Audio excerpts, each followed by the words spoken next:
The Marines can take a raw recruit and in a matter of weeks transform them into the few, the proud, the Marines.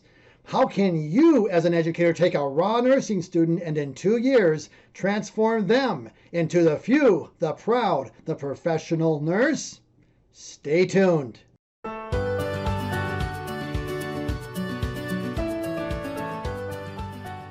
Today's topic, the few, the proud, the professional nurse.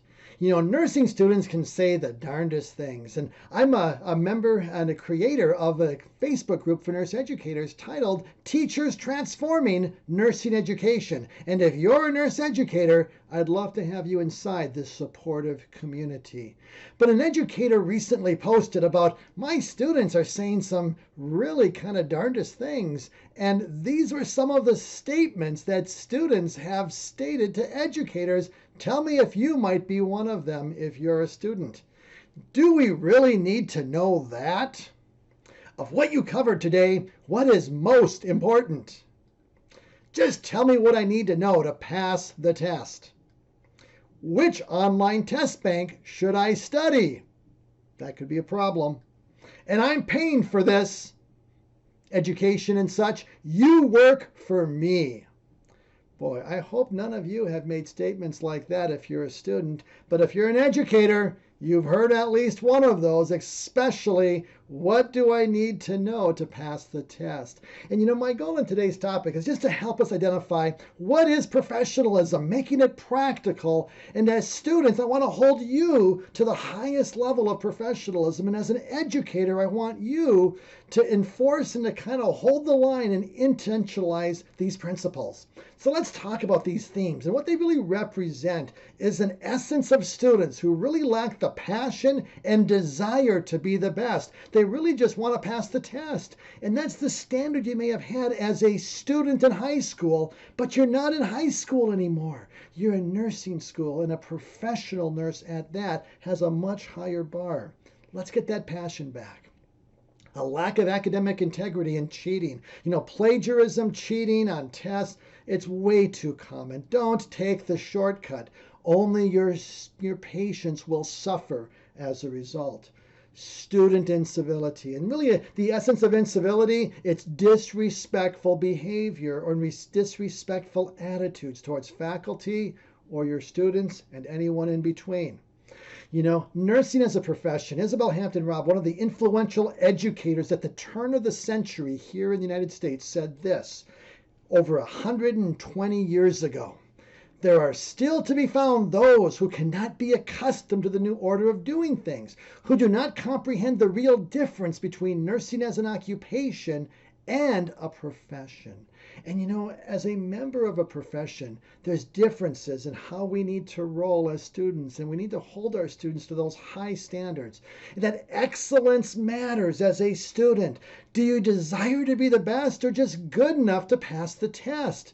You know, patient outcomes are in your hands. And if you want to be the best, who would you rather take care of your family member? One of those students who just kind of skated by, or one who pursued excellence at all cost? I think the answer is obvious. It's a choice or habit. It requires an effort and strong intention. It requires a choice, and you don't just get it by osmosis and hoping. You have to choose excellence. I hope you do as a student. It needs to be a way of life. It's reflected in all that you do. And you know, Nightingale talked about the importance of character, truthfulness, and honesty. Are you willing to cheat on an exam or cut corners? Because if you are, you'll be that same nurse in practice. And you know what? Patient outcomes will suffer and be impacted. Are you obedient and respectful to those in authority, whether they be your educator or as a nurse in practice, your leadership? Are you punctual? Are you on time? These are all character traits that Nightingale insisted of her probationer nurses. Are you sympathetic, empathetic, and caring? Do you identify with the feelings of others?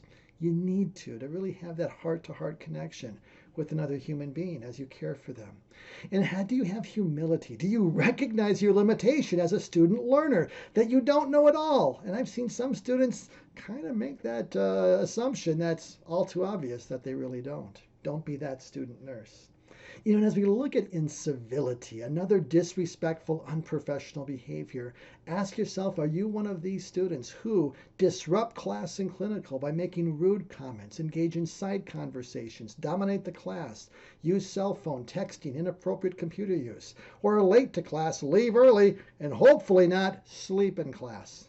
Do you make anger? Are you angry or make excuses for poor performance? Do you have come to clinical or class inadequately prepared, pressuring faculty to get what you want, or bad mouthing other students, faculty in the nursing program? My goal for you is to create a culture of civility in your program, which is respect. And as a student, you can make that change.